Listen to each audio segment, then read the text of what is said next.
पदाय कृष्णपृष्ठाय भूतले श्रीमते भक्तिवेदांत स्वामिनिति नामिने नमस्ते सारस्वते देवे गौरवाणी प्रचारिणे निर्विशेष शून्यवादी पाश्चात हरे कृष्ण देशतारिणे माता जी। ओम अज्ञानतिमिरान्धस्य ज्ञानाञ्जनशलाकया चक्षुरुन्मिलितं येन तस्मै श्रीगुरुवे नमः। श्रीचैतन्यमनोभीष्टं स्थापितं येन भूतले स्वयं रूप कदा मह्यं ददाति स्वपदान्तिकं। हे कृष्ण करुणा सिन्धो दीनबन्धो जगत्पते गोपेश गोपिका कान्त राधा कान्त नमोऽस्तुते।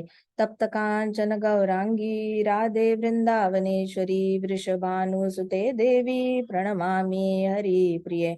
वाञ्छाकल्पतरुभ्यश्च कृपा सिन्धुभ्य एव च पतितानां पावनेभ्यो वैष्णवेभ्यो नमो नमः। जय श्री कृष्ण चैतन्य प्रभु नित्यानंदा श्री अद्वैत गदाधर शिवासादि गौर भक्त वृंदा। हरे कृष्णा कृष्णा कृष्णा हरे हरे हरे राम राम राम हरे हरे। ओम नमो भगवते वासुदेवाय। ओम नमो भगवते वासुदेवाय। ओम नमो भगवते वासुदेवाय।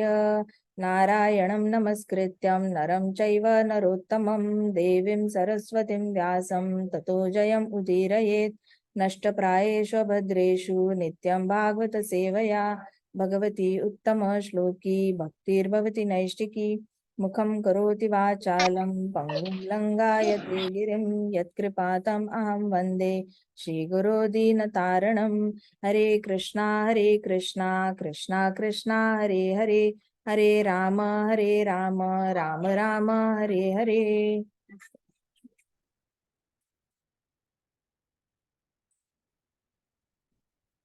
तो अभी तक हमने देखा था कि महाराज पृथु गोइंग बैक होम इस चैप्टर में मेन हमें मैसेज ये दिया था कि महाराज पृथु ने बहुत सीरियसली ले लिया था अपना वानप्रस्थ आश्रम। बहुत सारे लोग थे उनको रोकने वाले, लेकिन वो प्रेम के मोह में बंधे नहीं, अपने परिवार के मोह में।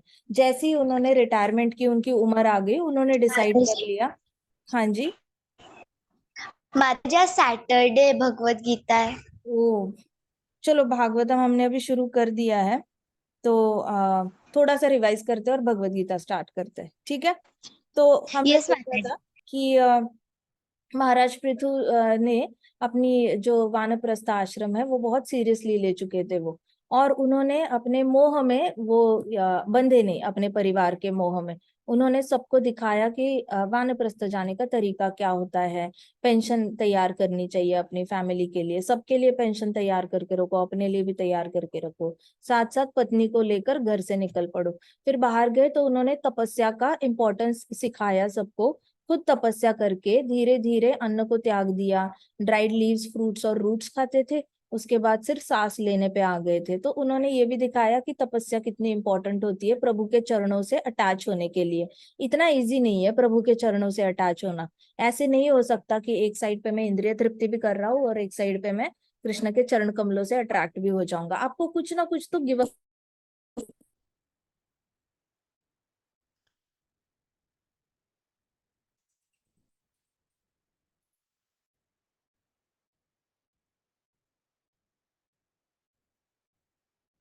माता जी, आपकी आवाज नहीं आ रही।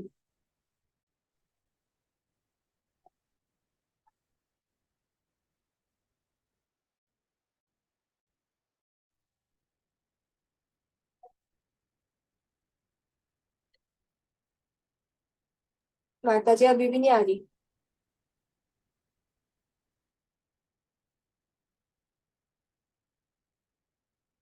हेलो। हाँ माता जी, अब आ रही है अब आवाज। आ गए ना, हाँ। सो पृथु महाराज ने तपस्या करना जो शुरू किया, तो उन्होंने नॉर्मल, उनको पता था सभी लोग यही करते हैं, तो उन्होंने वैसी ही मेथड शुरू की। उनको अभी तक पता नहीं था कि इसके रिजल्ट्स क्या आने वाले थे। तो नॉर्मली क्या होता है ना, लोग करने से पहले सोचते हैं कि मैं ये करूंगा तो मुझे क्या मिलेगा। तो हमेशा ये लॉजिक नहीं लगाना चाहिए कि what is in it for me, मुझे क्या मिलेगा, मुझे क्या मिलेगा। पृथु महाराज को आइडियली इतना ही पता था कि वानप्रस्थ जाकर कृष्णा के चरण कमलों पे मेडिटेट करना चाहिए और फिर भगवत धाम जा सकते हैं, इतना पता था। लेकिन ऑन द वे क्या क्या साक्षात्कार होंगे, क्या होगा, कैसे होगा, डिटेल में कुछ नहीं पता था।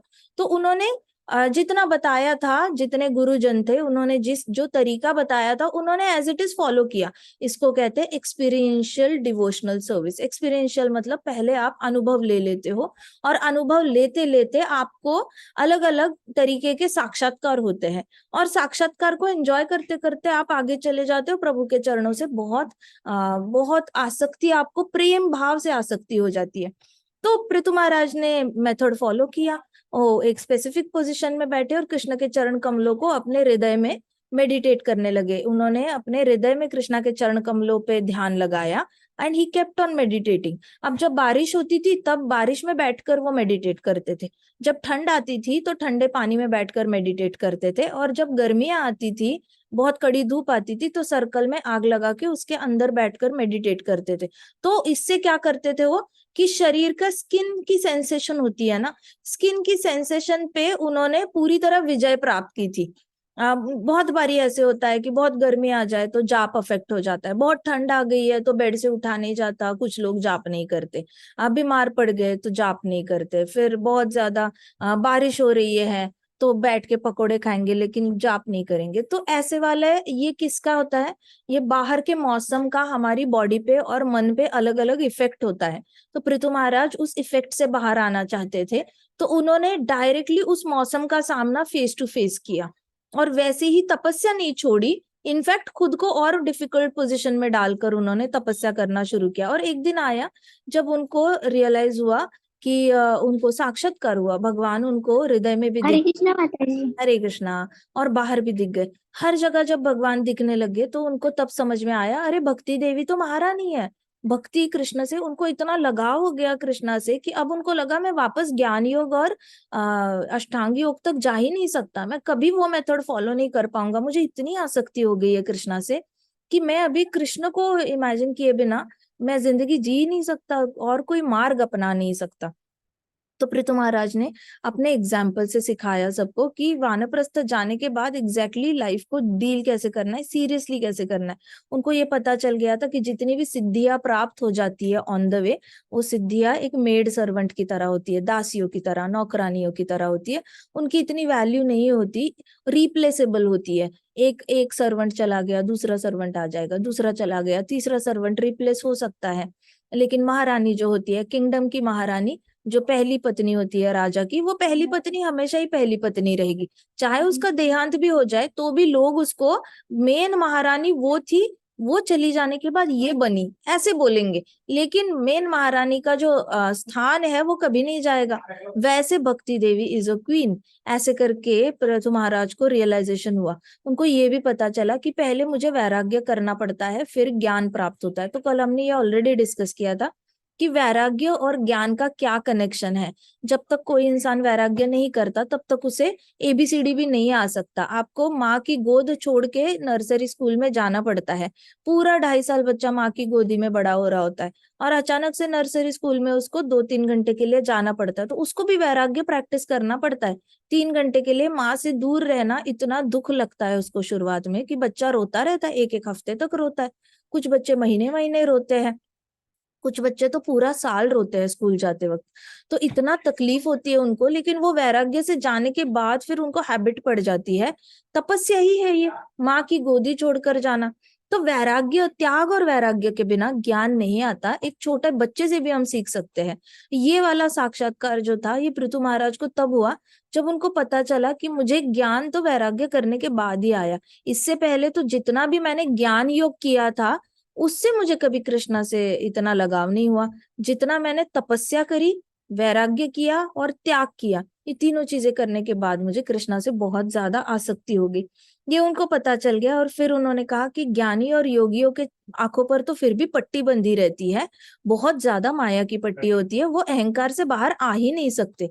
अहंकार से सिर्फ वो इंसान बाहर आ सकता है जो अपने शरीर को देखना बंद कर दे, ऐसा मतलब नहीं कि मिरर में नहीं देख रहा, लेकिन कल भी मैंने आपको मेथड सिखाई थी। इसको गुह्य ज्ञान कहा जाता है, बहुत कम लोगों को पता होता है कि अहंकार से एक्चुअल में मुक्ति कब हुई है। इसका what is the test, how to test it.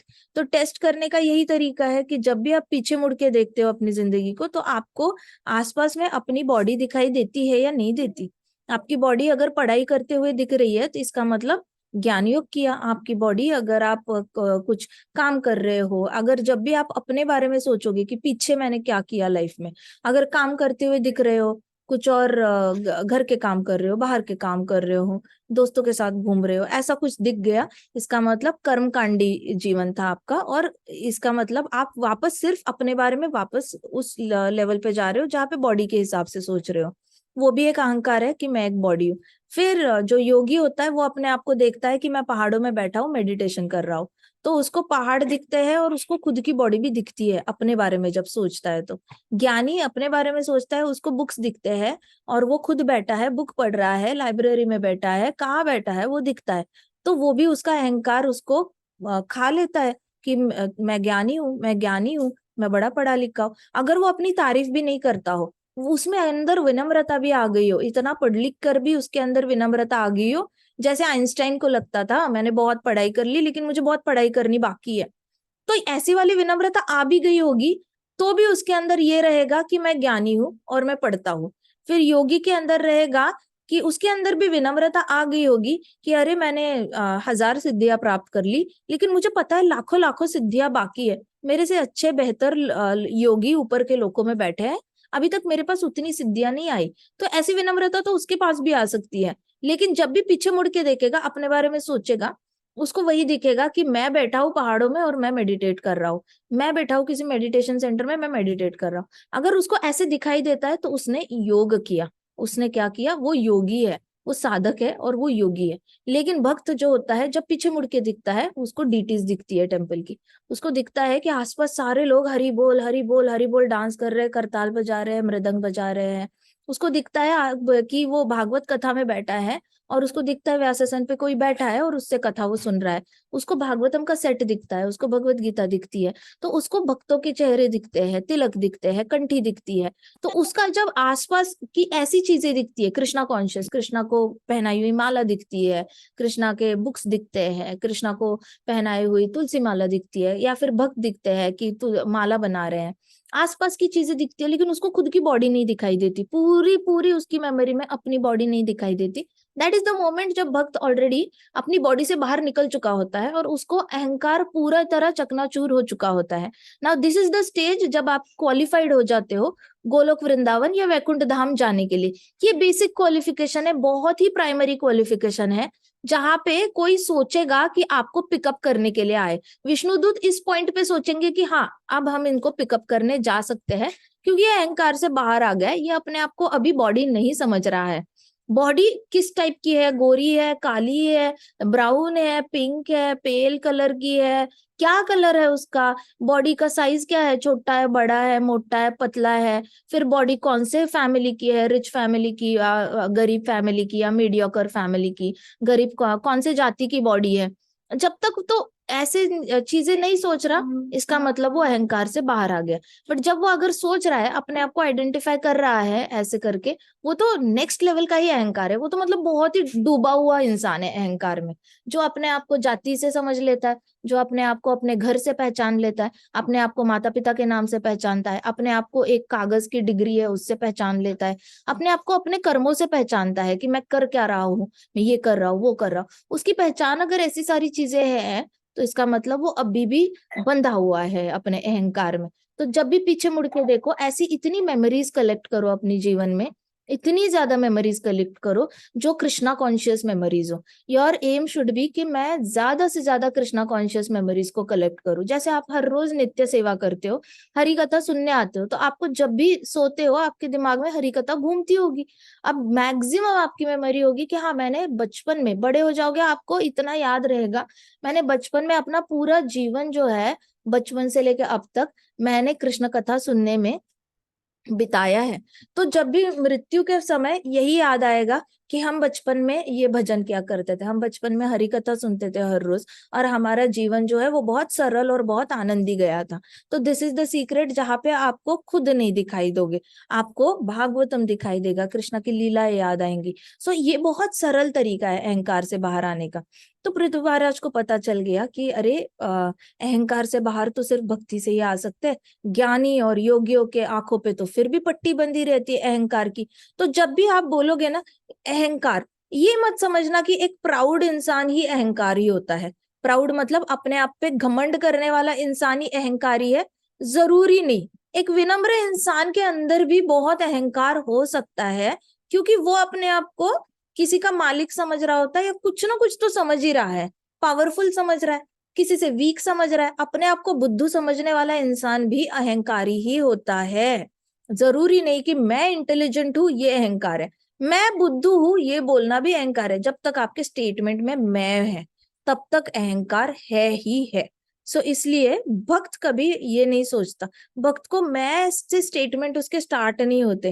Radha Shyam सुंदर जी कितने सुंदर लग रहे हैं, कृष्ण बलराम कितने सुंदर लग रहे हैं, गौर निताई कितने सुंदर लग रहे थे, वो मंदिर में कितना अच्छा कीर्तन हुआ था, वहां पे कितनी अच्छी भागवत कथा हुई थी, वहां पे 7 दिन भागवत सप्ताह हमने अटेंड किया था, वहां पे हमने पूरी भगवत गीता हमने 1 महीना बैठकर पढ़ी थी, कितना अच्छा लगता था, क्या अच्छा प्रसादम था। ऐसे करके भक्त कितने अच्छे हैं, ये वो गायों में टाइम बिताया हमने।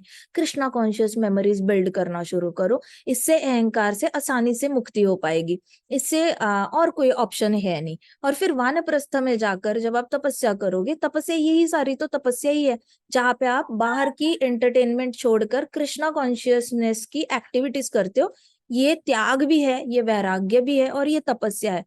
तो कल हमने डिस्कस किया था ऑलरेडी कि प्रभुपाद ने क्या किया है। प्रभुपाद को पता है कलयुग में वर्णाश्रम की सारी मतलब सिस्टम ही गड़बड़ हो चुकी है। कोई टाइम टू टाइम शादी नहीं कर रहा, टाइम पे बच्चे नहीं कर रहा, टाइम पे रिटायर नहीं हो रहा। रिटायरमेंट तो छोड़ ही दो, बेटे की शादी होने के बाद माँ बाप ज्यादा आसक्त हो जाते हैं बेटे से, कि बेटा हमसे दूर ना हो जाए, तो बेटे को ज्यादा प्यार देना और बेटे को घर में ही रोक के रखना। खुद बाहर निकलने के उनके अंदर इच्छा नहीं होती। बेटी की शादी हो जाती है तो बेटी से भी आसक्ति इतनी ज्यादा कर लेते हैं कि बेटी कोई ससुराल जाने पर भी बहुत ज्यादा फोन पे बात करना, उसके साथ टच में रहना, हमेशा ही टच पे रहना, जैसे कि वो अपना ख्याल रख ही नहीं सकती, या फिर उसको थोड़ी सी तकलीफ हो जाए तो भी कंटिन्यूअस गाइड करते रहना। ये तरीका नहीं होता वानप्रस्थ आश्रम का। वानप्रस्थ आश्रम में इतना कांटेक्ट नहीं रखना होता अपनी फैमिली से। लेकिन कलयुग है ना, तो कली सबके दिमाग में, कली जब भी आप सोचोगे ना, तो कली को एक इंसान के रूप में मत समझना। कलयुग लोगों को लगता क्या है ना, कलयुग हमसे बाहर खड़ा है, वहां पे एक इंसान खड़ा है जो कली की तरह दिखता है, और वो मेरे अंदर नहीं आ सकता। जब भी कली के बारे में सोचोगे, ऐसे ब्लैक स्मोक इमेजिन करना, कि ब्लैक ब्लैक स्मोक आसपास घूमी, स्मोक मतलब धुआं धुआं, काला काला धुआं होता है ना, वो आसपास ऐसे ऐसे उड़ रहा है, ऐसे इमेजिन करना। मैं आपको थोड़ी सी हेल्प कर रही हूँ, जिससे कि आपको कली समझ में आ जाए कि अंदर जाता कैसे। अब इतना ज्यादा पोल्यूशन वाला धुआं आसपास घूम रहा है, आप सांस लोगे तो आपके अंदर भी जाएगा, सांस छोड़ोगे बाहर जाएगा, फिर से अंदर जाएगा। तो कलयुग में प्रैक्टिकली सांस ली जाती है, कली की सांस ली जाती है, क्योंकि काले धुएं के रूप में हमारे आसपास होता है। तो ये कली क्या करता है, कली फैमिली से अनासक्त होने नहीं देता, और ज्यादा आसक्त। बच्चा दूर जा रहा है, देखा तो माँ बाप को लगता है हाथ से चीज जा रही है, पकड़ो पकड़ो उसको, पकड़ो उसको, और ज्यादा प्यार दो, पास रखो पास रखो अपने, इस टाइम आ गया है, निकलो बाहर। लेकिन कली है, कली सबके अंदर जा चुका है, और उसने तो तय कर रखा है कि मैंने तो सबको प्यार के मोह में बांध के रख देना है।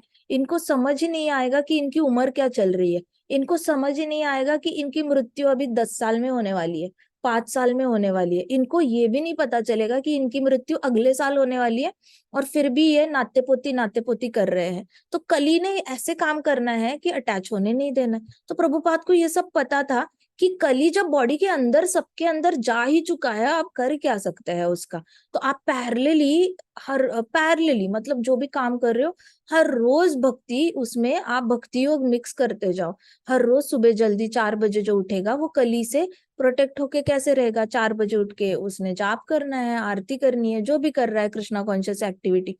तो प्रभुपाद ने आश्रम वर्णाश्रम धर्म कोई फॉलो करे ना करे, आसपास पे भी डिपेंड होता है कि करने देंगे या नहीं करने देंगे। कोई आश्रम फॉलो करने देंगे। अब पत्नी को मन है वानप्रस्थ जाने का, पति बोलेगा घर पे बैठ। पति को मन है वानप्रस्थ जाने का, पत्नी बोलेगी बिल्कुल नहीं जाना, मेरी अकेली बच्चे पता नहीं कैसे ट्रीट करेंगे। पति बोलेगा पत्नी को तू भी चल, बोलेंगे नहीं मेरी तबीयत साथ नहीं देती। तो ऐसे करके फिर क्या होगा कि साथ देने वाला भी कोई होना चाहिए जो आपको परमिशन दे दे वानप्रस्थ के लिए। तो ऐसे कंडीशंस कली एक के अंदर नहीं, परिवार वालों के अंदर भी होंगे। बच्चे बोलेंगे हमें 20-21 में शादी करनी है, घर वाले बोलेंगे 30 तक शादी नहीं करना, जब तक पाँव पे खड़ा नहीं होता हमने नहीं पोसना तेरी पत्नी को, हमने नहीं पोसना।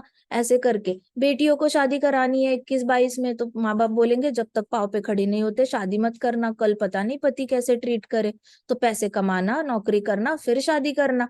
तो ऐसे करके कलयुग में सब कुछ पोस्टपोन, जबकि मतलब प्रीपोन होना चाहिए। एज ही कम है ना, हम कम आयु में जी रहे हैं। तो 20-20-20-20 ईयर्स डिस्ट्रीब्यूट करके चलो, तो 60 साल तक, तो मैक्सिमम 60 साल तक आपका वानप्रस्थ शुरू हो सकता है। 60 के आगे जिए तो बोनस है, अच्छी बात है। आजकल वैसे भी 80-82 तक जी रहे हैं लोग, और लोगों को ऐसे लग रहा है साइंस की वजह से उम्र बढ़ती जा रही है। बड़ा ही झूठा वाला रिसर्च पब्लिश कर रहे हैं लोग, साइंटिस्ट पब्लिश कर रहे हैं कि पहले एवरेज लाइफ 60 होती थी, अभी 80 हो गई है। ऐसा कभी नहीं था। पहले से ही लोग 100-100 साल, 120 साल जी रहे थे। कलयुग डेटीरियोरेट होते होते 80 साल जीने लग गए, 90 साल, 80 साल। फिर अभी बहुत सारे लोग 60 में मर रहे हैं, कुछ लोग तो 30 में भी मर रहे हैं, खैर। लेकिन 60 में मैक्सिमम एवरेज एज जो हो चुकी है अभी, इंडिया में ही चल रही है 72, चाइना में चल रही है 60, तो बाहर के कंट्रीज में भी ऐसी कुछ चल रही है। तो 60-72 के रेंज में जा रहे हैं लोग। तो इतना अगर कम टाइम मिला है, तो एटलीस्ट वानप्रस्थ 60 तक फिनिश कर लो, उसके बाद संन्यास आश्रम जो भी है। परफेक्शन के लिए थोड़ा सा टाइम तो मिलेगा, बिल्कुल ही टाइम नहीं है, टाइम नहीं है और सब कुछ पोस्टपोन करते जा रहे हैं। तो कौन समझाया अभी इतने सारे लोगों को? तो प्रभुपाद को पता है कि पृथु महाराज ने वानप्रस्थ आश्रम बहुत सीरियसली लिया था और सबसे फॉलो करवाया था। लेकिन ऐसा लीडर नहीं मिलेगा कलयुग में, ऐसा पॉलिटिशियन नहीं मिलेगा, ऐसा प्राइम मिनिस्टर, प्रेसिडेंट मिलना बहुत मुश्किल है। इनफैक्ट लोग शादी करेंगे लेकिन बच्चे नहीं करेंगे। कुछ कुछ लोग कहेंगे हमने शादी नहीं करनी है, हमें शादी करने की जरूरत क्या है, हम अकेले अकेले कंप्यूटर पे काम करके पैसे कमा के अकेले अकेले वीडियोस देख के खुश है, हमें शाम को खेलने को मिल जाए, बाहर का खाना खाने को मिल जाए, हम खुश हैं। तो प्रभुपाद को सब पता था कि धज्जियां उड़ेंगी वर्णाश्रम धर्म की, इनके पास टाइम नहीं है।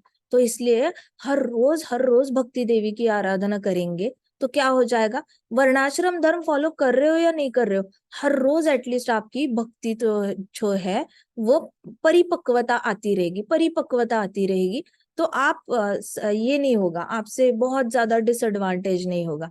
आपके अंदर वैराग्य, त्याग, वैराग्य और तपस्या साथ साथ चलती रहेगी। अब जो भी आश्रम में हो, नसीब से जो भी आश्रम आपको सिचुएशन के हिसाब से फॉलो करना पड़ रहा है, करो फॉलो, ऑप्शन नहीं है। लेकिन साथ साथ क्या करना फिर, इसमें त्याग, वैराग्य, वैराग्य बहुत इंपॉर्टेंट है। चाहे ब्रह्मचारी आश्रम हो, गृहस्थ आश्रम हो, कोई भी आश्रम चल रहा है, वैराग्य के साथ जीवन जियो। वैराग्य के साथ जियोगे तो ही ज्ञान आएगा। ऐसे ज्ञान सिर्फ लेकर वैराग्य नहीं आता। ज्ञानी हमेशा वैरागी नहीं होता, लेकिन वैरागी हमेशा उसके अंदर भक्ति योग आ ही जाता है ज्ञान के साथ साथ। ठीक है, तो पृथु महाराज को ये पता चल गया। फिर पृथु महाराज को भगवान के पास टाइम्स दिखाई दिए। जब उनको साक्षात्कार हुआ तो कृष्ण की लीलाएं उनको दिखाई दी और वो बहुत प्रसन्न हो गए थे। कृष्ण की लीलाएं, पहले तो कृष्णा दिखाई दिए, फिर उनको कृष्ण की लीलाएं दिखने लगी। ऐसे आपको बहुत सारे भक्त मिल जाएंगे। मैं खुद वृंदावन में कुछ लोगों से मिली हूँ जिनको कृष्णा की लीलाएं दिखती है आंखों के सामने। तो ऐसे तो हमारे आचार्य है इस्कॉन के, कुछ सन्यासी है जिनको लीलाएं दिखती है। तो ये आ जाता है, आप जाप करने लग जाओ हर रोज तो नेचुरली कृष्णा ने तो अपना लीलाएं दिखानी ही दिखानी है, इसमें तो कोई डाउट ही नहीं है। सो पृथु महाराज परफेक्टली अंडरस्टूड कि ये सारे जो है कृष्ण की लीलाएं, इनसे आसक्ति तभी होती है जब कृष्ण के चरण कमलों पे हम मेडिटेट करना शुरू होते हैं और त्याग और वैराग्य बुद्धि लेकर करते हैं। Then it was time for final test when the glorious king would give up his body. अभी फाइनल टेस्ट आ गई, ठीक है, पृथु महाराज की फाइनल एग्जाम आ गई। फाइनल एग्जाम सबकी आती है, पृथु महाराज थोड़े सीरियस स्टूडेंट है, वो बहुत सीरियसली लेते हैं अपने जीवन को, वो ऐसे केयरलेस नहीं है या कैजुअल भी नहीं है, दिखी जाएगी ये वाला एटीट्यूड नहीं है। तो उनका फाइनल टेस्ट का टाइम आ गया जब किंग को अपनी बॉडी गिव अप करनी थी। तो बाय नाउ उनको पूरा कंट्रोल आ गया था, स्किन स्किन पे कंट्रोल आ गया था। एक तो स्किन पे कंट्रोल आना बहुत मुश्किल है, स्किन पे ठंड लग जाए तो इंसान तपस्या छोड़ दे, गर्मी लग जाए तो तपस्या छोड़ दे, लेकिन पृथु महाराज ने इस पे जीत पा ली थी। जैसे हमारे प्रभुपाद थे, गर्मी में वृंदावन से दिल्ली चले जाते थे बैक टू गॉडहेड मैगजीन छपाने के लिए, और वापस आते थे और बस के पैसे भी बचाते थे, कितना चलते थे। इतनी गर्मी में एक दिन वो बैक टू गॉडहेड मैगजीन बेचते बेचते चक्कर आके गिर गए थे, इतनी ज्यादा धूप होती थी, पूरे पसीने से लथपथ। लेकिन प्रभुपाद खाने पे भी पैसा बचाते थे, ट्रैवलिंग पे भी बचाते थे, ना उनके पास कोई था बैक टू गॉडहेड मैगजीन को ऐसे डिस्ट्रीब्यूट करने वाला। तो प्रभुपाद ने अकेले डेलीगेट के यहाँ पे खड़े होना और लोगों को मैगजीन बांटते रहना, ये तपस्या वैराग्य है। परिवार को छोड़ के प्रभुपाद कृष्णा का मैसेज इतने सारे लोगों को दे रहे, वैराग्य तपस्या है, और नहीं तो क्या है। तो वैसे पृथु महाराज, तो प्रभुपाद को अपने स्किन पे पूरा कंट्रोल आ गया था। प्रभुपाद इंडिया से जब प्रभुपाद का अपब्रिंगिंग वेस्ट बंगाल में हुआ है, कितनी ह्यूमिडिटी होती है वहां पे, फिर वहां से वृंदावन में आए, वृंदावन की ठंड बाप रे बाप, बहुत ज्यादा एक्सट्रीम होती है वृंदावन की ठंड भी, वो भी उन्होंने सह ली। चलो, अब वृंदावन की ठंड से ज्यादा वो अमेरिका चले गए, वहां पे तो नेक्स्ट लेवल की ठंड थी। वहां से फिर इतने सारे देश घूमे वो, 11 साल में पूरा वर्ल्ड घूमना आसान नहीं होता, 12 बारी घूमा उन्होंने, ऐसा नहीं कि एक बार ही वर्ल्ड टूर किया, 12 टाइम्स वर्ल्ड टूर किया। कितने अलग अलग टेम्परेचर्स में घूमे होंगे। इसको कहते हैं कि अपने स्किन पे विजय प्राप्त कर लेना, स्किन वाला जो सेंस है, टच सेंस है, उस पे विजय प्राप्त हो गई थी। ये सिद्धि प्रभुपाद के पास कैसे आई? भागवतम से आई। खुद भागवतम लिखा उन्होंने, कंपाइल किया, सारे ट्रांसलेशन सबकी टिप्पणियां लेकर बैठते थे प्रभुपाद, ट्रांसलेट करते थे, रूप गोस्वामी जी गाइड करते थे उनको पीछे खड़े होके। लेकिन प्रभुपाद ने स्किन पे विजय पा ली थी, सेंस कंट्रोल पे अपने। ऐसे करके फिर प्रभुपाद इतने देर फ्लाइट पे ट्रैवल करते थे, कितनी पीठ दर्द होती होगी, लेकिन फिर भी उनको ये शरीर के दर्द ने रोका नहीं उनको। इस तरीके से शरीर पे विजय प्राप्त करना होता है, स्पिरिचुअल बॉडी बनानी होती है। जितने भी सन्यासी है जिनकी समाधि आप देखते हो, आप वृंदावन जाओ, 64 समाधियां है, फिर आप श्याम सुंदर टेम्पल में जाओ, वहां पे इतनी सारी समाधियां है, पीछे रूप गोस्वामी जी की समाधि है, वहां पे आपको मोर देन 30-35 समाधि दिखेंगे। तो ये सारे सन्यासी जिनकी समाधि है, इनकी सबकी बॉडी स्पिरिचुअलाइज हो गई थी। स्पिरिचुअलाइज बॉडी मतलब क्या? ये सन्यासियों की बॉडी आप 4-5 दिन तक रखोगे फिर भी इनसे कोई स्मेल नहीं आएगी, क्योंकि शरीर का रोम रोम में हरि नाम घूमता है उनका। उनका ब्लड भी पूरी तरह प्यूरिफाई हो चुका होता है, स्किन प्यूरिफाई हो चुकी होती है, तो शरीर से कहीं से भी स्मेल नहीं आती। बहुत देर तक भी रखोगे तो भी उनके शरीर पे ये नहीं होती, डिकम्पोजिशन नहीं होता उनके शरीर का। तो ऐसे करके इनका जो समाधियां होती है, उनके बॉडी पूरी तरह कृष्णमय हो गई होती है। तो पृथु महाराज को अभी अपनी पूरी बॉडी पे उन्होंने विजय प्राप्त कर लिया था। अब उनको मौसम तंग नहीं कर रहा था किसी भी तरीके से, प्लस उन्होंने अपने प्राणवायु पे भी कब्जा कर लिया था, मतलब पूरे प्राणवायु को कंट्रोल कर लिया था। ये बड़ा मुश्किल है, एंड में आती है ये सिद्धि। सबसे लास्ट सिद्धि कोई अगर प्राप्त होती है एक योगी को, तो वो होता है प्राणवायु को अपने कंट्रोल में लाना। अब ये प्राणवायु को कंट्रोल तक, वहां तक सिद्धि जा पहुंची थी पृथु महाराज की, जहां पे उनको पता था कि शरीर कैसे छोड़ना है। तो पूरी तरह अपनी लाइफ एयर पे उन्होंने कंट्रोल कर लिया। Then he was on Brahmabhuta platform. Brahmabhut platform कौन सा होता है? ब्रह्मभूत वो होता है जो ब्रह्मा जी के लेवल तक जाके पहुंचता है, वहां से भी अपना शरीर दे सकता है, पूरा ब्रह्मांड देख सकता है, सारी गैलेक्सीज दिख सकती है उसको।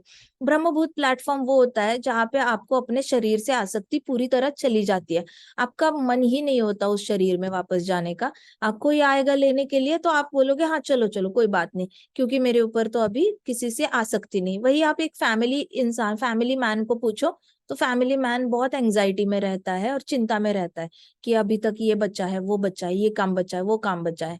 तो जो प्रोक्रेस्टिनेट करने वाले लोग होते हैं ना, वो वानप्रस्थ को भी प्रोक्रेस्टिनेट कर लेते हैं, मतलब आगे ढकेलते हैं, भक्ति को भी आगे ढकेलते रहते हैं।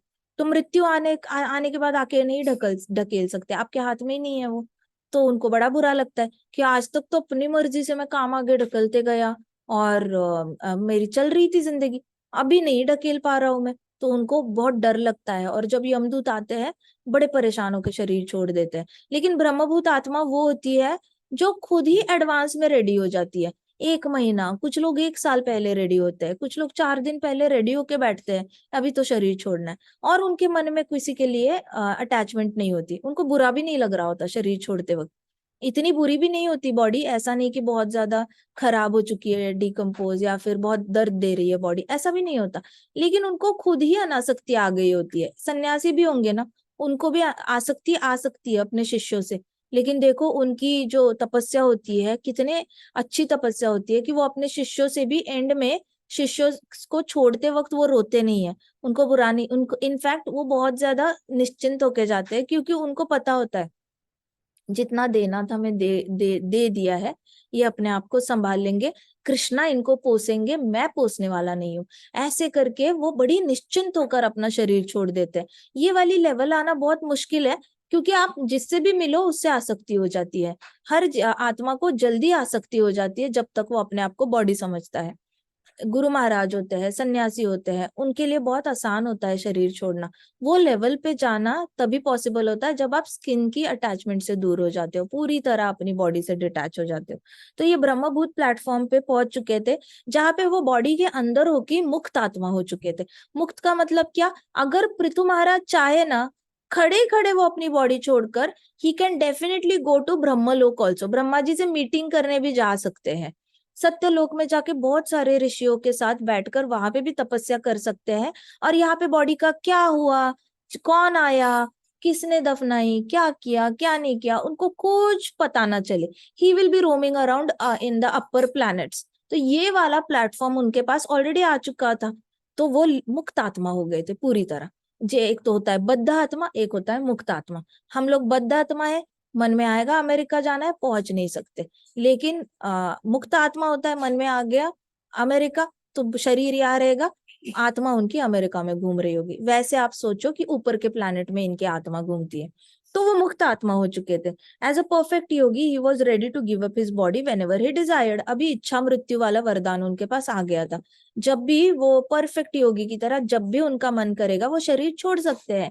ये भीष्म पितामह के पास भी था, लेकिन उनको तो वरदान था, दिया था, ये पृथु महाराज ने खुद अपनी तपस्या से अक्वायर किया था।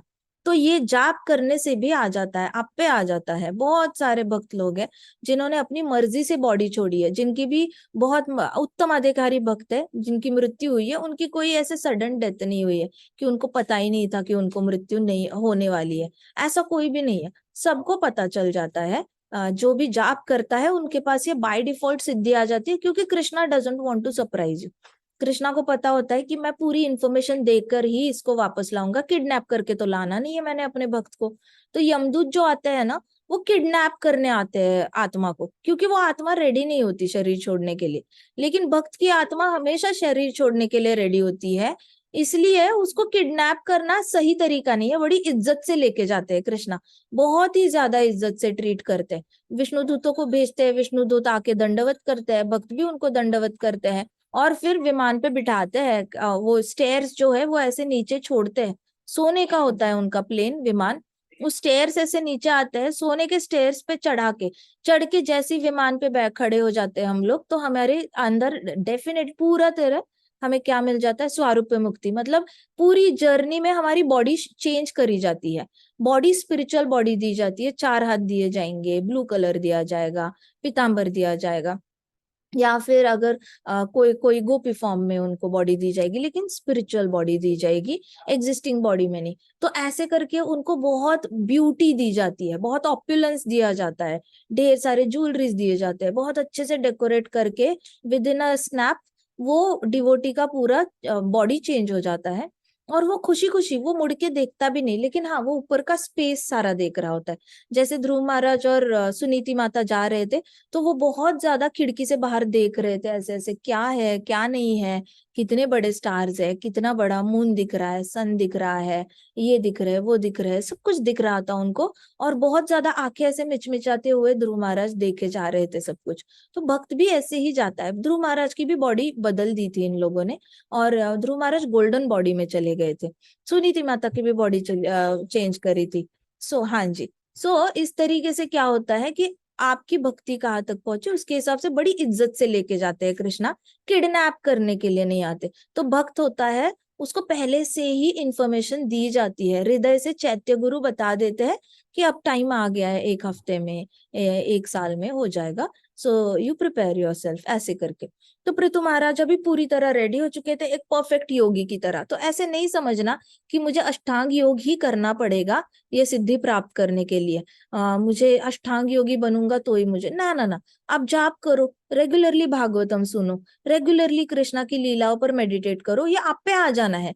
आप सोच कर नहीं कर सकते, ये ऐसी सिद्धि नहीं है जिसके लिए आपको सोचना पड़ेगा और फिर सिद्धि आएगी।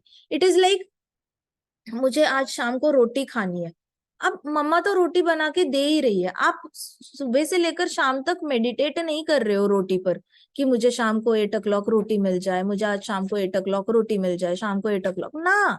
आप तो अपनी दिनचर्या फॉलो कर रहे हो, आप अपनी पढ़ाई कर रहे हो, जो भी कर रहे हो आप अपना अपना कर्म कर रहे हो। कभी पढ़ाई करते भी नहीं, डांट खाते होंगे, खेलने जाते होंगे, सुनते नहीं होंगे, लेकिन 8 बजे रोटी आ जाती है। आपको तपस्या नहीं करनी पड़ रही है रोटी के लिए किसी भी तरीके से। इस तरीके से ये सिद्धियां जो आती है वो बाय डिफॉल्ट आ जाती है, आपको सोचना नहीं पड़ता। जैसे पृथु महाराज ने कभी ये नहीं सोचा था कि मेरे पास ये सिद्धि आएगी वानप्रस्थ जाने के बाद, वो ऑटोमेटिकली आ गई। उन्होंने तो किया क्या, उन्होंने चरण कमलों पे मेडिटेट किया, दैट्स इट, इतना ही किया, भक्ति आ गई। सनत कुमारों ने क्या किया था, सनत कुमारों ने मेडिटेशन किया था, नारायण भगवान आ गए, तुलसी माता के पत्ते का फ्रेग्रेंस उन्होंने ले लिया, भक्ति आ गई उनके पास। ये सारी बाकी जो सिद्धियां है ना, ये बाय प्रोडक्ट है। जैसे रोटी शाम को मिलती मिलती है डिनर में, ये सिद्धियां आनी आनी है, उसके लिए स्ट्रगल मत करो, उसके लिए जाप मत करो, उसके लिए भागवतम पढ़ना और सुनना नहीं है। हमारे हमारे लिए व्हाट इज इम्पोर्टेंट, कृष्ण को प्रसन्न करना है, कृष्ण के चरण कमलों से अटैच हो जाओ, बाकी तो अपने आप ही आना है। तो पृथु महाराज के पास अभी परफेक्ट योगी की सारी क्वालिटीज आ गई थी, वो खुशी खुशी अपनी बॉडी देने के लिए रेडी थे, और उनके अंदर इच्छा भी आ गई थी कि जब भी गिव अप करना है दे सकते हैं।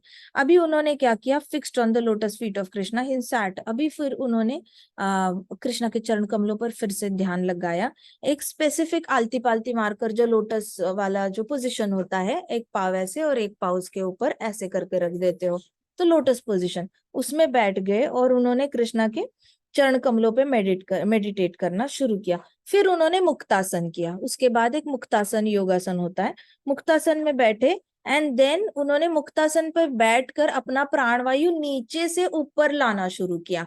नीचे से मतलब नाभि के नीचे से धीरे धीरे धीरे यहाँ पे ट्रांसफर करना शुरू किया, धीरे धीरे धीरे ऊपर प्राणवायु। बाकी प्राण अपान सपान व्यान उद्यान होते हैं, तो उसमें से प्राणवायु उन्होंने ट्रांसफर, बाकी 4 वायु ऑलरेडी कंट्रोल्ड थे।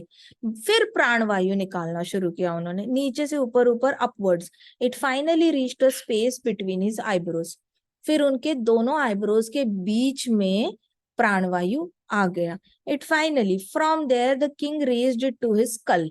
फिर यहां तक आया, उसके बाद उन्होंने अपने स्कल तक प्राणवायु ऊपर तक एलिवेट कर दिया, मतलब रेज कर दिया। He raised it to his skull, he gradually became free from material covering. फिर वो अपने आप अपने शरीर से फ्री हो गए, वो ब्रह्मरंध्र केंद्र से खुद ही प्राणवायु उन्होंने त्याग दिए, बाहर निकल गए। आत्मा ट्रैवल करती है, मैंने आपको पहले भी बोला था कि क्यों हार्ट ट्रांसप्लांटेशन के बाद भी इंसान जिंदा रहता है। अगर हार्ट में आत्मा है, परमात्मा है, तो हार्ट बदलने के बाद इसकी आत्मा दूसरी बॉडी में क्यों नहीं जाती। जो मरा हुआ इंसान का हार्ट है इस बॉडी में डाल रहा है, उसकी आत्मा इसकी बॉडी में क्यों नहीं आती, क्योंकि हार्ट के अंदर जो कैविटी में प्राणवायु घूम रहा होता है, उसमें फ्लोट होती है आत्मा। टेक्निकली स्पीकिंग आप डायग्राम ड्रॉ करोगे तो हार्ट की कैविटी में, जहां पे हार्ट स्थित है, रिब्स के अंदर, वहां पे प्राणवायु जो घूमती है, वहां पे फ्लोट हो रहा होता है, और आत्मा गीली नहीं होती खून से, गर्म भी नहीं होती, ना ठंडी होती है, तो आत्मा पे बॉडी का टच नहीं होता, कुछ भी टच नहीं होता। तो वो आत्मा जो है हमेशा से ही प्राणवायु में फ्लोट कर रही थी। इसीलिए प्राणवायु एंड में निकलता है शरीर से। जो भौतिकवादी होता है उसका जबरदस्ती निकलता है, कभी मुंह से प्राण चले जाते, कुछ लोग मरते वक्त ऐसे मरते, कुछ लोग मरते वक्त आंखें ऐसे बड़ी बड़ी करके मरते, ऊपर देखेंगे वाइट पूरे आई बॉल्स उनके ऊपर चले जाएंगे और मर जाएंगे। कुछ लोगों का प्राणवायु नीचे से निकलता है, उनका जहां से मलमूत्र त्यागा जाता है वहां से निकल जाता है प्राणवायु। तो अलग अलग जो हमारे ये है बॉडी के होल्स है वहां से बॉडी प्राणवायु निकलता है। जिसने कभी तपस्या ही नहीं करी, जिसका नीचे से प्राणवायु जाता है वो तो नरक में ही जाएगा जाएगा। जिसका आंखों से जाता है, मुंह से जाता है, ये लोग हो सकते हैं स्वर्ग लोग भी जा सकते हैं, पितृलोक ज्यादा चांसेस होते हैं पितृलोक जाने के, तो पितृलोक भी जा सकते हैं। लेकिन जो आईब्रोज के यहाँ से छोड़ता है वो ऊपर के लोकों में जाता है, स्वर्ग लोक के भी ऊपर जाएगा। कहाँ पे जाएगा? जनलोक, तपलोक, महरलोक, सत्यलोक, यहाँ पे जाएगा। और जो यहाँ से प्राणवायु छोड़ेगा वो ही वैकुंठ और गोलोक जाने का अधिकारी रहता है। सो पृथु महाराज थे, उन्होंने उनको पता चल गया था। जब कृष्ण के चरण कमलों पे मेडिटेशन शुरू की तब उनको नहीं पता था ये सब कि प्राणवायु को कैसे लाना है सर तक। लेकिन जैसे ही भक्ति देवी ने प्रसन्न हुई, जैसी भक्ति आ गई, उसके बाद हृदय में पूरा ज्ञान आ गया। हृदय में ज्ञान आने के बाद ऑटोमेटिकली उनका प्राणवायु ऊपर आने लग गया। He knew how to transfer it and then it got. मैं रियल में बताऊंगी, हमारे महाराज ने जब शरीर छोड़ा था, महाराज ने भी ब्रह्मरंध्र केंद्र के यहाँ से उनका अपना शरीर को त्याग दिया था। तो महाराज ने क्या किया पूरी लाइफ? सिर्फ भागवत की पढ़ाई करी है, जाप किया है और बहुत सारे लोगों को भागवतम पढ़ाया है। भागवतम पढ़ने से, अभ्यास करने से, regular sincere studies of Bhagavatam, regular sincere study of Bhagavatam, regular sincere study of Bhagavatam, ये तीन चीजें करके महाराज को ये सिद्धि प्राप्त हो चुकी थी। इसका मतलब क्या वो चाहते थे? नहीं। बट पृथु महाराज का चैप्टर पे मास्टरी करके बार बार आप पढ़ाई करते रहो, करते रहो, कृष्ण को याद करते रहो, अपने आप कृष्ण के चरण कमल हृदय पे छिप जाते हैं और ये सारी सिद्धियां आ जाती है। तो इसमें आपको डाउट करने की जरूरत नहीं होती, क्योंकि एक्सपीरियंस, जब एक्सपीरियंस आएगा खुद ही पता चल जाएगा कि अरे ये मुझे आता था, ये मुझे पता ही नहीं था, पता नहीं कृष्णा ने कैसे किया। तो वैसे करके फिर ब्रह्मरंध्र केंद्र से जैसे पृथु महाराज ने शरीर को पूरी तरह त्याग दिया उन्होंने स्कल से, और फिर ग्रेजुअली वो पूरी तरह मटेरियल कवरिंग से फ्री हो गए, जितना भी भौतिक कवरिंग दिया था उसमें से फ्री हो गए। फिर उनके different different parts of his body with the elements and merge the different parts, तो जितना भी बॉडी थी वो अपने आप साइड हो गई और वो खुद बॉडी से साइड हो गए। Just as he had entered this world taking ingredients from earth, water, fire, air, ether, he now returned his body to the same element. तो जैसे ही हम इस भौतिक जगत में आते हैं तो हम कौन सा शरीर लेकर आते हैं? हम ब्रह्मांड से क्या लेते हैं? अर्थ, वाटर, फायर, एयर, ईथर, भूमि, आपो, नल, वायु, खम। तो हमारे शरीर में अग्नि भी होती है, पृथ्वी का कण भी होता है, आकाश भी होता है, इथर भी होता है, और एयर भी होती है, वायु भी होता है हमारे अंदर। तो ये पांच चीजें हमने ब्रह्मांड से उधार में लिए होते हैं और अपना शरीर बन गया होता है उससे। तो ये पांच चीजें जो उधार में ली है वो वापस देकर भी जाना पड़ता है कि हे प्रकृति, मैं आपसे ये पांच चीजें उधार में ले रहा हूँ, मुझे इसका शरीर बनाकर मैं इस शरीर में रहकर कृष्ण की भक्ति करना चाहता हूँ। और जब मैं कृष्ण की भक्ति, मेरा काम हो जाएगा तो मैं ये सारे पांचों एलिमेंट्स जो है, हे पृथ्वी माता मैं आपको वापस देके जाऊंगा, हे प्रकृति मैं आपको वापस देके जाऊंगा। ऐसी प्रार्थना करते करते थे पहले वाले जितने भी भक्ति योगी थे, योगी थे, वो प्रार्थना करते थे और फिर अपना शरीर जो है वो छोड़ देते थे। तो पृथु महाराज ने क्या किया? जहां से लिया था वो वापस दे दिया। इसको कहते हैं ऋणों को लौटाना। जब आप अपनी बॉडी जलाते हो, पूरी तरह आपने अपने बॉडी का ऋण जो प्रकृति ने आपको पोसा होता है, फ्रूट्स देकर, वेजिटेबल्स देकर, मिल्क देकर, पानी देकर, हवा देकर, अग्नि देकर, प्रकृति हमें पोसती है, प्रॉपरली बॉडी को पोसती है। अब उसको as it is body return करके जाना पड़ता है। अब कैसे रिटर्न करोगे? राख के रूप में, ऐश के रूप में। तो बॉडी जलाना तो बनता है ना।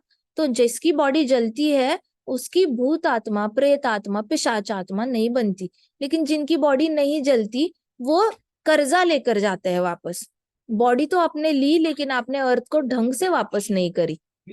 इसलिए होता क्या है, बॉडी बहुत सड़ते सड़ते सड़ते सड़ते सड़ते सड़ते आप कॉफिन में डालो, जमीन में दफना दो, तो बॉडी सड़ी हुई बॉडी आप पृथ्वी माता को और प्रकृति को वापस दे के जाते हो। फिर क्या आपने तो मतलब जहां से उधारी ली, ये तो ऐसे हो गया कि हम किसी के घर से मैंगोज उधार लेकर आ गए और वापस देते वक्त उनको सड़े हुए आम देकर चले गए। इतना तो गंदा काम है ये। तो लेकिन ऐसे कुछ लोग करते हैं, तो ये बड़ा गलत काम है, बहुत गलत काम है सड़ी हुई बॉडी प्रकृति को वापस देके जाना। तो फिर ये लोग जो है ये, लेकिन ये रूल सन्यासियों पे और उत्तम अधिकारी भक्तों पे अप्लाई नहीं होता। जो लोग तो समाधि ले लेते हैं उनकी बॉडी स्पिरिचुअलाइज हो गई होती है, तो वो लोग सड़ी हुई बॉडी नहीं देते पृथ्वी माता को, कभी नहीं देते ना, वो सड़ने के लिए नीचे डाल देते हैं। ऐसा नहीं होता, उनकी बॉडी ऑलरेडी स्पिरिचुअलाइज हो गई होती है, उनकी डिकम्पोज नहीं होती बॉडी। इसलिए उसको समाधि कहा जाता है, क्योंकि उनका अंश वहां पे फिर भी रहता है, वो आते रहते हैं वहां पे, और वहां पे उनका ऑरा रहता है, एनर्जी रहती है। लेकिन बाकी भौतिकवादी तो जो प्रकृति से उधार में लिया है, बहुत ही गंदी तरीके से वापस देके जाते हैं। लेते वक्त तो बड़ी ब्रांड न्यू अच्छी बॉडी ली, डेकोरेट भी किया, चार लोगों में इज्जत भी पाली, जो भी आप जज भी करना था, सुंदरता से इज्जत पाली, पढ़ाई करके इज्जत पाली, ज्यादा पैसे कमा के इज्जत पाली, जो करना था आपने बॉडी का अच्छा यूज कर लिया। और जब बॉडी यूजफुल नहीं है तो आप ऐसे फेंक के चले गए, व्हाट इज दिस। तो फिर वो लोग भूत पिशाच बन जाते हैं। लेकिन जिसकी तो जो तो राख के रूप में रिटर्न करके जाता है, उसके ऊपर कोई ये नहीं होता। तो पृथु महाराज ने जिस एलिमेंट से बॉडी बनाई गई थी, वैसी ही वो एलिमेंट्स में वापस मर्ज होने के लिए बॉडी छोड़ के चले गए, मतलब वापस उनकी बॉडी मिट्टी में छोड़कर वो वैसे ही उन्होंने अपना पूरा ऋण उतार दिया प्रकृति को। And now he returned his gross body to the material energy wholly, पूरी तरह उन्होंने रिटर्न करके दिया। प्लस उन्होंने अपना माइंड और ईगो भी रिटर्न कर दिया। ईगो कैसे रिटर्न कर दिया, ये पता करके कि अरे मैं तो बॉडी हूं ही नहीं, अननेसेसरी मैं इसको अपने को आपको बॉडी समझ बैठा, मैं तो हूं ही नहीं बॉडी। तो उन्होंने वैसे ईगो भी लौटा दिया, मन भी लौटा दिया, क्योंकि मन में कोई इच्छाएं थी ही नहीं। मन तभी मुक्त हो सकता है जब वो इच्छाओं से मुक्त होता है। इसलिए कहते हैं कि डिजायरलेसनेस स्टेट जो है एक योगी का बहुत बड़ा सपना होता है। बुद्धिस्ट देख लो, जैन देख लो, बाहर सारे धर्म देख लो, सबका एक ही होता है कि मुझे डिजायरलेसनेस स्टेट में जाना है, जीरो थॉट स्टेट में जाना है। तो इनके लिए क्या होता है कि इच्छाओं से मुक्ति, मतलब तभी मन से मुक्ति हो जाएगी। तो ये लोग भी कहीं ना कहीं अपने मन से परेशान होते हैं, तो इनको पता होता है इच्छाओं से मुक्ति मतलब ही मन को गिव अप कर देना। तो ये दोनों एक ही चीज है, मन से मुक्ति पाना मतलब इच्छाओं से मुक्ति पाना। तो पृथु महाराज को तो ऑलरेडी आ गई थी, वो तो तभी आ गई थी जब वो रूल कर रहे थे। और उनको अपने अहंकार से भी मुक्ति। तो ये इसका भी ब्रह्मांड में लेयर है, मैंने आपको फर्स्ट कैंटो के वक्त सिखाया था कि ब्रह्मांड में पृथ्वी के ऊपर सबसे बड़ा लेयर जो आता है वो माइंड का आता है। सबसे पहले तो माइंड का लेयर आता है, उसकी डबल साइज का लेयर इंटेलिजेंस का आता है, बुद्धि का आता है, और उससे डबल इंटेलिजेंस का जितना लेयर है उससे डबल साइज का लेयर अहंकार का होगा।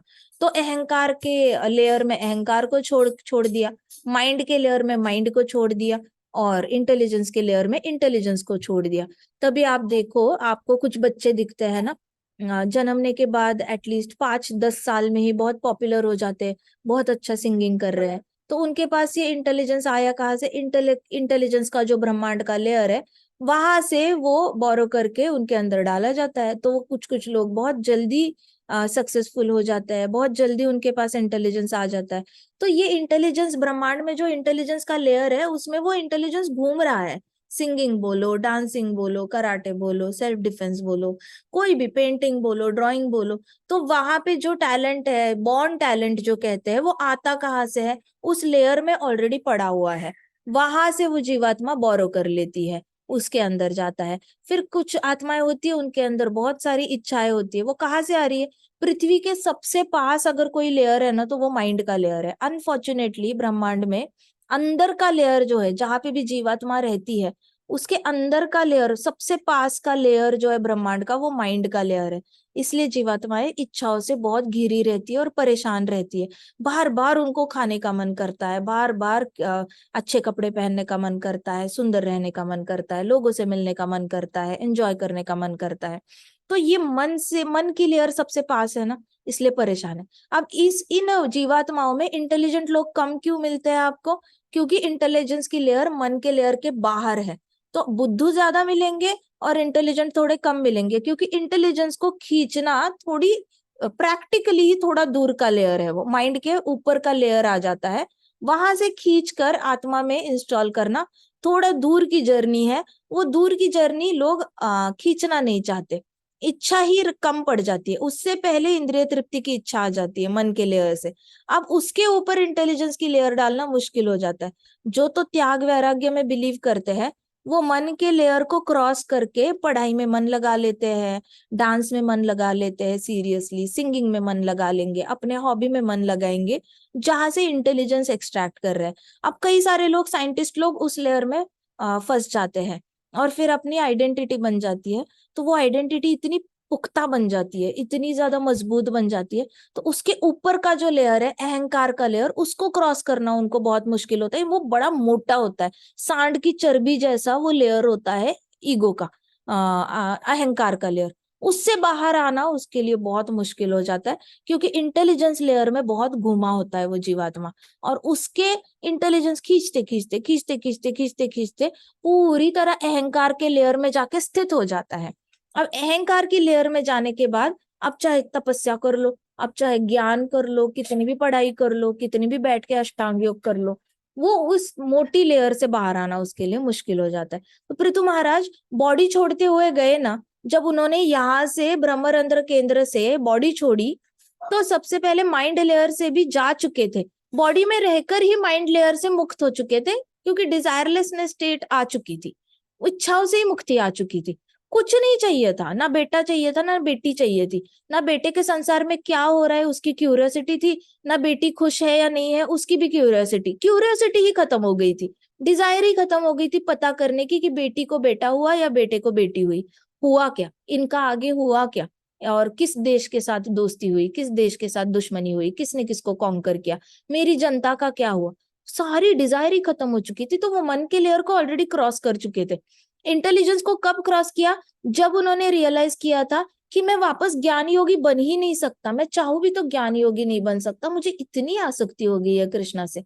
और उसके बाद अहंकार को कब क्रॉस किया? जब उनको पता चल गया कि भक्ति देवी तो महारानी है। ये तीन लेयर मृत्यु के बाद छोड़ते छोड़ते वो हर लेयर ऐसे ऐसे उनकी बॉडी से निकलते हुए, क्योंकि आत्मा जब ट्रैवल करती है ना ब्रह्मांड से बाहर जाते हुए, उसको मन हर लेयर में मन की लेयर आते ही ड्रॉप करना पड़ता है, इंटेलिजेंस की लेयर पे इंटेलिजेंस ड्रॉप करता है, फिर ईगो की लेयर आती है, अहंकार की लेयर, वहां पे वो अहंकार को ड्रॉप करता है, और फिर फटाक से ब्रह्मांड को क्रॉस करके विरजा नदी के यहाँ पे जाके स्थित हो जाता है। विरजा नदी के कोने पर, उसके तट पर, अब उसके पास पीछे छोड़े गए लेयर्स होते नहीं है, तो ब्रह्मांड को क्रॉस करना, बाहर बहुत अंधेरा आ जाता है, एक लेयर आती है एंड में, बहुत ज्यादा अंधेरा होता है, पिच डार्क होता है, जहाँ पे जीवात्मा डर भी सकती है। लेकिन डर आता कहाँ से है? मन से आता है। अगर आप मन ही छोड़ के चले गए हो, तो बहुत सारी डार्कनेस आपको डराएगी नहीं, नहीं डरा सकती। तो इसलिए उसके अंदर भय रहता नहीं है, बहुत डार्क होता है। जैसे ब्रह्मा जी डरे हुए थे, ये जीवात्मा, भक्त की जीवात्मा जो होती है, मुक्त आत्मा, वो डरती नहीं है डार्कनेस को देखकर। वहां पे बहुत ज्यादा बिजलियां कड़क रही है, बिजली कड़कने से भी नहीं डरती। फिर वो बहुत ज्यादा समंदर की ऐसे लहरें ऊपर नीचे आ रही होती है, मानो जैसे मृत्यु खींच रहा हो नीचे। अगर तो थोड़ा भी फोर्स बढ़ गया तो खुद ही हम ग्रेविटेशनल फोर्स से नीचे गिर जाएंगे। इतनी हाइट से पूरे ब्रह्मांड का जो महाओशन है वो देखना पड़ता है, आंखों से देखता है जीवात्मा, रियलिटी में देखता है। वो डर सकता है, क्योंकि वो ओपन माउथ स्नेक कहा जाता है। ओपन माउथ स्नेक मतलब मानो समंदर ने मुंह खोल के रखा है, पूरा खोला हुआ समंदर होता है वो, इतना ज्यादा खोला हुआ समंदर। ऐसे उसकी आवाजें सुनकर लगता है कि बहुत गुस्से में है और कभी भी आकर लहरें ऊपर आके खींच कर मार डाल सकती है। लेकिन फिर भी जो मुक्त आत्मा होती है वो समंदर की लहरों से भी नहीं डरता। वो देखकर he is like happy, wow Krishna का क्या अमेजिंग क्रिएशन है, क्या आवाज दी है समंदर को। ये समंदर प्रभु जी है, वो कितने अच्छी आवाजों में कंटिन्यूस ऐसे हिलते रहते हैं। अरे बाप रे, कितनी बड़ी लहरें आ रही है। फिर अंधेरा आने के बाद ले देखो, कृष्णा ने यहाँ पे सूरज की रोशनी आने ही नहीं दी, सूरज की रोशनी नीचे तक ही थी। क्यों, एक लेयर यहाँ पे भेजते तो क्या हो जाता। तो भक्त क्या करता है ना, हर चीज को ह्यूमर में देखते हुए जाता है, आश्चर्यचकित होकर देखता रहता है, आश्चर्यचकित होता है, लेकिन भय उसको नहीं काटता, ना डाउट काटता है उसको। तो ये भक्त की जर्नी होती है। तो पृथु महाराज वो सिद्धि प्राप्त, ये भक्ति योगी है। ज्ञान योगी होगा ना, वो समंदर खोलते हुए समंदर को देख के एनालिसिस में चला जाएगा, ये कैसे है, क्या है, ये क्या है। एक तो पहुंचेगा ही नहीं, पहली बात तो ब्रह्मांड के एंड तक वो बीच में ही इंटेलिजेंस लेयर में ही ड्रॉप नहीं कर पाएगा। इंटेलिजेंस लेयर में जाकर वो आत्मा वहीं से वापस जाना चाहेगी, नहीं नहीं नहीं, इंटेलिजेंस बहुत अट्रैक्ट कर रहा है, मुझे वापस जाना है, पढ़ाई करनी है। फिर जो अष्टांग योगी होगा, वो अष्टांग योगी अहंकार की लेयर पे आके स्थित हो जाएगा और बोलेगा नहीं नहीं, मैं ब्रह्मा जी बनने की पावर रखता हूँ, मेरे अंदर पोटेंशियल है, मैं ब्रह्मा जी बन सकता हूँ। तो अहंकार की लेयर पे डिसीजन चेंज कर देगा और बोलेगा कि मैं यहाँ से अभी के अभी सत्यलोक ट्रांसफर हो जाता हूँ, अभी के अभी मैं जनलोक चला जाता हूँ, वहां पे बहुत लोग मुझे इज्जत देंगे क्योंकि मेरे पास कुछ सिद्धियां हैं, मैं उनको सिखा सकता हूँ। तो अष्टांग योगी अहंकार की लेयर पे जाकर उसकी आत्मा वही स्थित हो जाती है, रुक जाती है, एंड देन ही डिसाइड्स। ज्ञान योगी इंटेलिजेंस की लेयर पे आकर अट्रैक्ट हो जाता है इंटेलिजेंस से। भक्त नहीं, भक्त को कुछ पड़ी नहीं है, अहंकार से नहीं, इंटेलिजेंस वो छोड़ के चला जाता है। जैसे सैटेलाइट होता है, एक एक पार्ट ड्रॉप करके चला जाता है, वैसे ड्रॉप करता है। और फिर बहुत अंधेरा आने के बाद भी डरता नहीं, वह खोलने हुए समंदर को देखकर भी डरता नहीं, बहुत खुशी खुशी देखता है, क्यूरियोसिटी से देखता है, आश्चर्यचकित होकर देखता है। और होप होती है उसकी आंखों में, आशा होती है कि मैं मिलूंगा, गुरु महाराज से मिलूंगा, विरजा नदी के किनारे अभी आएंगे ना, हाथ पकड़ेंगे, हैप्पी हो जाएंगे, और बड़े हैप्पी हो जाएंगे कि मैं सक्सेसफुली यहाँ तक पहुंचा। तो भक्त के अंदर अलग ही इच्छाएं चलती रहती है, लेकिन वो इस सारी फालतू चीजें नहीं सोच रहा होता ऊपर जाते वक्त। उसकी जर्नी, ध्रुव महाराज की जर्नी डिट्टो ऐसी थी, सुनीति माता की जर्नी ऐसी थी। तो पृथु महाराज की जर्नी अभी देखो, पृथु महाराज ऊपर जाते जाते एक एक लेयर छोड़ते छोड़ते चले गए। And how amazing was the spiritual power of Prithu Maharaj. He gave up his body as Prabhu, the master of his senses. Journey इतनी सुंदर है कि वो प्रभु की तरह अपना शरीर छोड़ के चले गए। अपनी बॉडी एक प्रभु की तरह, मतलब भगवान जैसे अपनी बॉडी छोड़ देते हैं, वैसे उन्होंने मास्टर ऑफ सेंसेस हो गए थे, अपने पूरे इंद्रियों पे उनने मास्टरी पा ली थी। ये होती है फाइनल एग्जाम, इसको कहते हैं मास्टरी। पीएचडी करने को मास्टरी नहीं कही जाती। मास्टरी तो वो है जहाँ पे आप शरीर छोड़ने का साइंस सीखते हो, आपको आगे का दिखता है कि मैं आगे कैसे जाने वाला हूँ। जर्नी आपको मन की आंखों से क्लियरली दिखती है। You don't get misguided. This is one of the best chapter in Bhagavatam. One should read it. You should take out some time and read this chapter. 4.23 chapter है, फोर्थ कैंटो का 23rd chapter. इसको अपने गले से लगा के रखना, print out निकाल के पिलो के पास रखना, टाइम मिलेगा पढ़ते रहो, टाइम मिलेगा पढ़ते रहो। आपको रट्टा होना चाहिए, मुंह जबानी, आंखों के सामने पता होना चाहिए कि मृत्यु के बाद मेरी जर्नी कैसे होने वाली है। आपको ये सुनते रहना चाहिए, पढ़ते रहना चाहिए। जब तक आपको पता नहीं चलेगा मेरे साथ होने क्या वाला है, तब तक डरते रहोगे। डरते रहोगे तो माइंड के लेयर पे ही वापस आकर जन्म ले लोगे। शरीर तो छोड़ दोगे कृष्णा की कृपा से, विष्णु दूत भी आ जाएंगे ना, तो भी मिसगाइड हो जाओगे। मन की लेयर पे ही उनको लगेगा नहीं नहीं, मुझे वापस जाना है, मुझे इससे अच्छी बॉडी मिल सकती है। यू नेवर नो माया कैसे एक्ट करेगी, रिस्क नहीं लेनी है। इसलिए पृथु महाराज के इस चैप्टर पे मेडिटेट करना, प्लीज मेडिटेट करना। बहुत सुंदर चैप्टर है, बहुत ज्यादा एंजॉय करने को मिलता है, अच्छे से घूमने को मिल जाता है इस चैप्टर में, ब्रह्मांड देखने को मिल जाता है, और बहुत मजा भी आता है। ऐसे बोर नहीं है चैप्टर। तो भागवतम को बोर नहीं समझना, बहुत इंट्रिगिंग है, इंटरेस्टिंग है, और बहुत एक्साइटिंग है। ये जर्नी बहुत एक्साइटिंग है भागवतम की, तो एक्साइटिंग होकर ये पढ़ लेना, बहुत मजा आएगा आपको। ठीक है, ग्रंथराज श्रीमद् भागवतम की जय, श्रील प्रभुपाद की जय, श्री श्री राधा श्याम सुंदर की जय। श्री श्री कृष्ण बलराम की जय, वृंदावन धाम की जय, छोटे छोटे भक्तों की जय। हरे कृष्णा कृष्णा कृष्णा हरे हरे, हरे राम राम राम हरे हरे। हरे कृष्णा महासंकीर्तन यज्ञ की जय। जय। हरे कृष्णा।